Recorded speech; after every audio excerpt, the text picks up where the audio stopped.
Réaliser un striptease dans son jardin relève du miracle, surtout si vous n'avez pas de brise-vue, de haie. La haie végétale naturelle, c'est bien pour se masquer des regards indiscrets, mais ce sont peut-être des soucis en plus. Les gens qui habitent en pavillon, généralement, ont une haie. Ils mettent des tuilias. Toute plante demande un certain entretien, c'est-à-dire de l'arrosage, de la découpe. Certaines plantes deviennent malades, contaminent directement tout le reste de la plantation et à la suite de ça, il faut tout changer. Aujourd'hui, on a un nouveau concept d'habillage de clôture. C'est directement du plastique PVC traité, anti-UVA, anti-UVB, donc plus de décoloration au soleil. La haie éternelle, c'est la solution.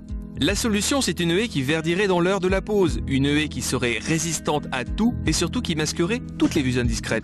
Une haie qui se poserait comme un jeu d'enfant et que l'on trouverait dans toutes les tailles, jusqu'à 1,80 m et plus. C'est un produit ignifuge, plus de risque d'incendie au niveau de la haie. L'avantage, c'est qu'on a aussi directement le même visuel, que vous soyez d'un côté ou de l'autre de la clôture. Un visuel qui rappelle le tuya, l'odeur du sapin. Elle se fixe rapidement grâce à une pince à grillage où les crochets permettent une tenue irréprochable, surtout face au vent violent. Elle se glisse partout puisqu'elle ne prend que 3 cm au sol, contrairement à une haie naturelle qui peut s'étaler dans le meilleur des cas jusqu'à 70 cm.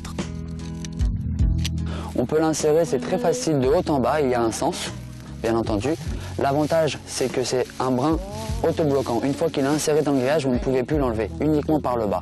Donc plus de risque de vol. Il est directement inséré dans le grillage, contrairement à tout ce qui est canis, filet, qui, avec les variations de température, de vent ou de pluie, se détache, se dégrade très rapidement.